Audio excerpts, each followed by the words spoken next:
Good morning. My name is Hashish Shafi. I work with an organization called Somali Action Alliance. The project I'm involved is called Economic Democracy. Removing barrier to money transfer from Minnesota to Somalia.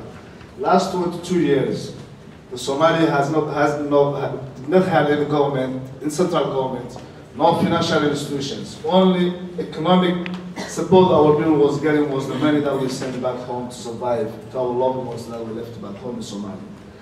Unfortunately, last August, humanitarian crisis happened in Somalia, famine has been hit, and hundreds of thousands of Somalis have been lost their lives.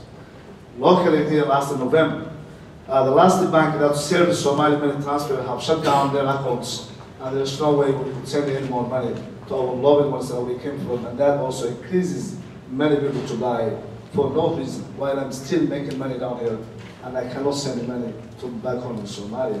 When my mom and my sisters and my brothers and loved ones are struggling and surviving and dying for starvation, while I'm still making money down here. So that's the access of banks that we're looking for, and that's why also we need more of your support to work with us, how the economic financial system will work for us. Thank you.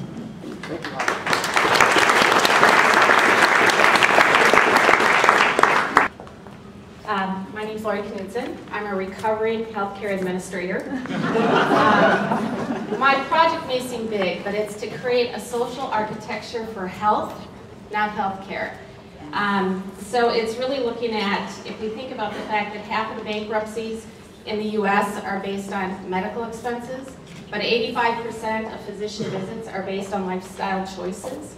How do we influence that 85% of lifestyle choices? And so it really is about knowledge. First, it's insight and awareness. Then it's knowledge, skills, tools, and a sense of self-confidence. So that's what I'm trying to build.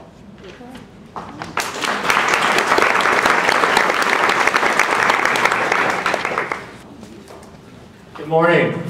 I'm Jim Ritu. Let me introduce my cohorts, Patricia Neal and Spectra Myers in the back.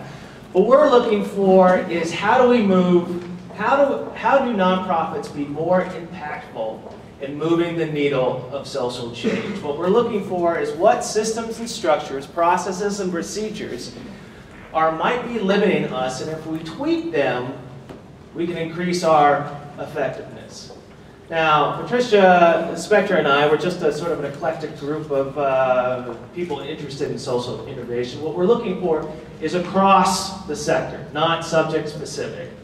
And what we hope to identify is the one or two levers that we can pull that will give us a paradigm shift and increase the effectiveness of individual nonprofits. That's what we're looking to investigate.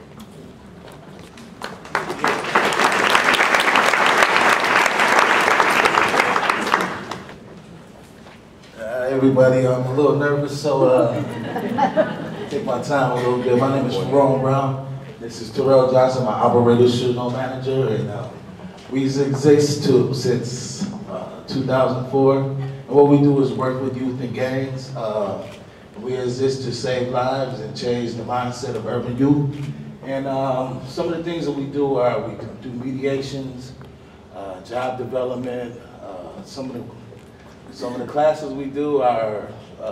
What we do is take a holistic approach to intervention, whereas we look at the inside, we engage these youth and do transformative change from the inside out. We all know that true transformation starts from the inside out, so that's what we do. We look at the core, and what we do is cause them to look at themselves and look at why they perpetuate violence, not only against themselves, but against their communities as a whole. So that's what we do as an organization.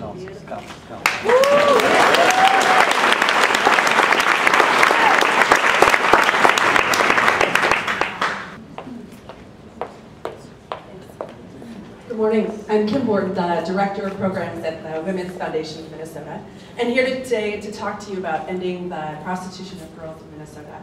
That child prostitution is an issue so far from our public consciousness that even the mere mention of it results in denial and shock.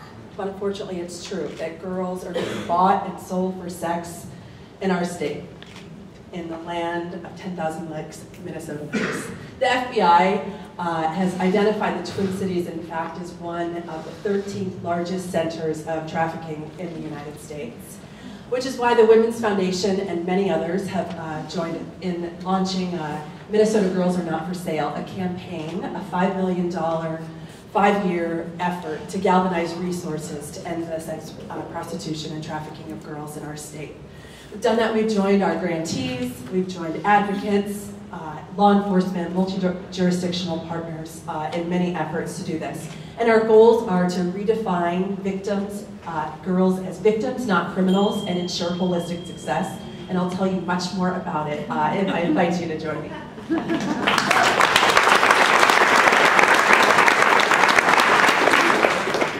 Just in support of that project, I'd like us all to say, Minnesota Girls Are Not for Sale. Minnesota Girls Are Not for Sale. No human beings are for sale. No human beings are for sale. Thank you, Kim. Thank you all. Next project, ensuring that all new affordable housing built in Minnesota is green. I don't know how to say your name. I'm culturally incompetent. Jana Flisrand. Jana! See, I would have botched it. Thanks. My name is Jana Flisrand, and our partners are ensuring that all affordable housing, not just the new stuff, is built to green standards. And we're funders, nonprofit and public, who provide funding to affordable housing projects. And we want that housing to be green, both to provide healthy, affordable to operate homes that support the needs of the people living in them, and also to provide good stewardship of the limited public funds we have to invest in that housing. So we're able to set funding requirements and standards, provide technical assistance, but we're also setting our standards higher and higher and higher as we go. So we expanded from new construction to rehabilitation. Now we want to also get at existing housing. We had requirements, now we're looking at verification. So the end goal is that all the affordable housing in Minnesota is healthy, energy and water efficient, and in good places to live.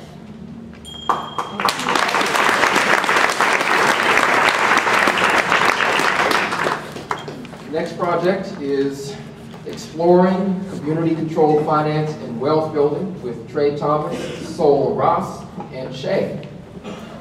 Shay's going to speak for us. What? Good morning. My name is Trey Thomas.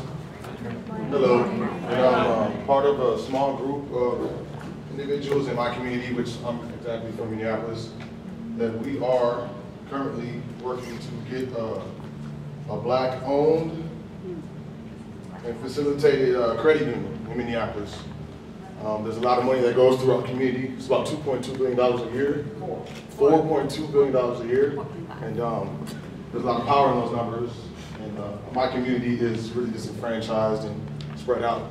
And I want to help with, helping with money and getting our money behind us, our bar behind us, so that we can have a stronger voice in our community and in the world.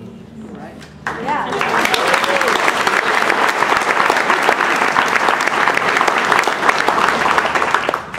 My name is Deborah McLaren, and Kent Gustafson and Ronnie Bhattacharya are right there. Part of our goals are due to our economic crisis in the United States. It's forced us to really change our perceptions of business and jobs. So, and that's especially true in rural Minnesota, where farmers and other people are really working to maintain, just to hang on. So the Local Flavor is a for-profit social enterprise here in Minnesota, and we work to celebrate and promote and strengthen micro-enterprise and small businesses that are part of our Local Flavor, and that's local food, local art, culture, heritage, and slow travel. We say slow travel, it's sort of like slow foods. I don't know if you're familiar with that movement, but it's time to relax and sit down.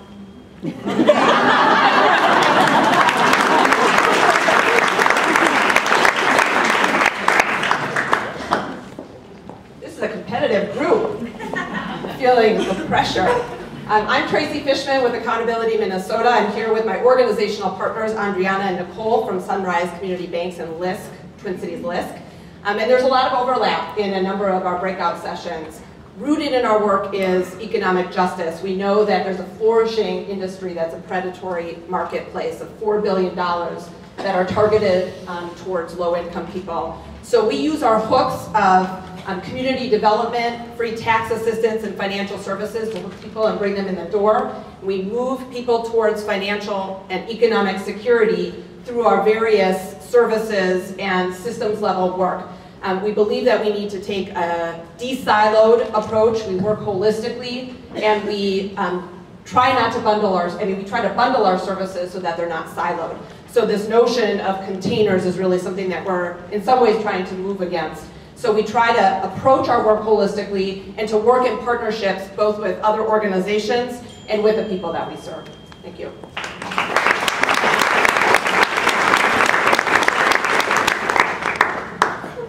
Next, building accessibility and infrastructure for local food systems. Hello, my name is Maggie McKenna. Today I am the Education Director with the Permaculture Research Institute called Climate. And the project, as you've just heard, is building accessibility and infrastructure for a local food system in the Twin Cities. And we believe that urban agriculture can play an important role in building a healthy, resilient local food system, which is why we've developed a comprehensive skills-based certification program that focuses on training urban farmers that are interested in growing food for their communities and for the market.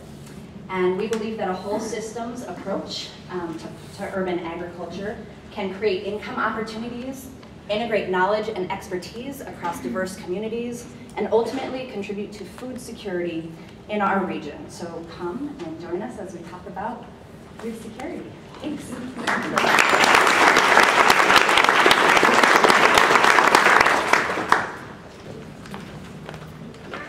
Hello everyone, I'm Beth Parkhill, and I'm founder of Mentor Planet. Everybody here today has really great ideas, but being a change agent and a social entrepreneur isn't easy. Being a leader can be lonely. You face daunting challenges, self-doubt, critics, and burnout. Making real progress is difficult. What if you didn't feel quite so alone? What if you had someone supporting you month after month, challenge after challenge? That's the difference a mentor can make, as your biggest fan and your strongest advocate. Sadly, few of us have ever had one. Even Oprah, with all her talent, had a mentor in Maya Angelou. Imagine if you had a mentor and all that you could achieve. Imagine someone dedicated to help you for free. Let's make progress saving everybody's major projects today. Mentoring can change the world. Thank you.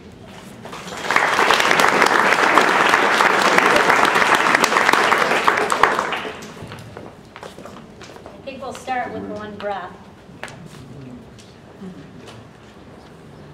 Yeah,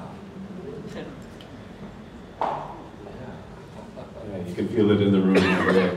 I'm Mark Anderson, this is Kathy Flaminio. Kathy and I are both educators with life experiences in music, meditation, yoga, and social work. Kathy and I, and others, many people in this room, I'm sure, perceive that our education systems reflect a cultural misunderstanding of the meaning and importance of the pursuit of happiness. In our really well-intentioned desire to create successful schools, what we often do is create students and teachers that are burned out and people that don't know who or what they are. So we seek to advance discourse in the community that advocates for wellness-first based models of education. The wisdom traditions of the world teach us that effective education works from the inside out. We seek to integrate practices into our educational culture that balance heart, body, and mind. We believe that where students and teachers are happy, they flourish. And where people flourish, there is healthy and sustainable growth. So we encourage you and invite you to join our conversation. Thank you.